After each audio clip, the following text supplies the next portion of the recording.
CIA Kosli ने central bank of India Kosli शाखा में हुई चोरी के मामले में 5,000 रुपये के इनामी आरोपी काफिल को गिरफ्तार किया है। आरोपी उत्तर प्रदेश के हाथरस जिले के नंगला शीशगर गांव का रहने वाला है।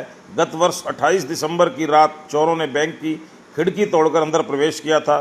चोरों ने गैस कटर से स्ट्रांग रूम और गन बॉक्स काटने का प्रयास किया, लेकिन वहां रखी संपत्ति सुरक्षित रही।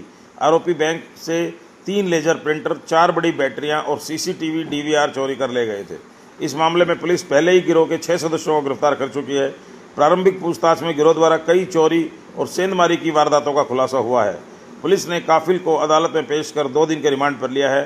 रिमांड के दौरान चोरी के सामान की बरामदगी और गिरोह के अन्य सदस्यों के बारे में पूछताछ की जाएगी। आप देख रहे हैं अनोखा हरियाणा न्यूज़, सामाजिक सरोकारों का सच्चा आईना।